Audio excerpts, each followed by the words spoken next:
అన్ని కలిసి ఉన్న చెత్తని వేరు వేరు దేనికి చేయడం. నాకు నందిని డిఫరెంట్ ప్లేసెస్ నుంచి వెళ్ళి కలెక్ట్ చేసుకున్న చెత్తని నాకు ఇచ్చింది. ఇప్పుడు నా పని ఏంటంటే నేను వాటిని వేరు చేయాలి దేని దానికి. అయితే ఇందులో నేను వేరు చేయగా నాకు వచ్చిన 6 types of waste: recyclable waste, construction waste, biomedical waste, hazard waste, agriculture waste, electronic waste. అయితే ఈ 6 టైప్ ఆఫ్ వేస్ట్లలో నేను గమనించింది ఏంటంటే ప్రతి ఒక్క దాంట్లోకించి మనం కొన్ని యూస్ఫుల్ థింగ్స్ చేయొచ్చు. కానీ ఇప్పుడున్న ఏంటంటే ఎవరు పట్టించుకోరు, దాన్ని మొత్తం మిక్స్ చేసేసి వాడేస్తారు వాళ్ళు.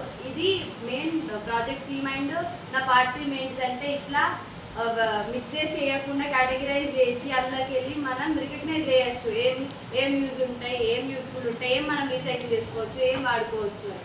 అయితే ప్లాస్టిక్ వేస్ట్ ఉంది, అది నాన్ బయోడిగ్రేడబుల్. ప్లాస్టిక్ నుంచి మనం different types of decorative items చేసుకోవచ్చు, మనకు యూస్ఫుల్ అయితే ప్రతి ఒక్కటి చేసుకోవచ్చు. బయోడిగ్రేడబుల్ ఎట్లా వెజిటేబుల్ పీల్స్ సంథింగ్ అవన్నీ మనం కంపోస్ట్ లెక్క చేసుకోవచ్చు. ఇట్లా ఒకవేళ మనకు మన ఇంట్లో నుంచి ప్రొడ్యూస్ అయ్యే వేస్ట్ని కేటగిరైజ్ చేస్తే అది అనేది కేటగిరైజ్ చేసినప్పుడు ప్రతి ఒక్క డిఫరెంట్ టైప్స్ ఆఫ్ వేస్ట్గా మారిపోతుంది. కాబట్టి అందుకే మనకు యూస్ఫుల్ వస్తాయి, మనకి యూజ్ కానీ వస్తాయి. యూజ్ కానీ కూడా యూజ్ చేసుకోవాల్సింది అసలు థీమ్.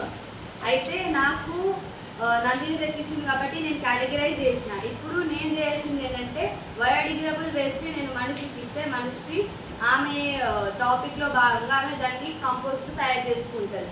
మిగతా ప్లాస్టిక్స్ అవన్నీ నేను పల్లవికి ఇచ్చిన.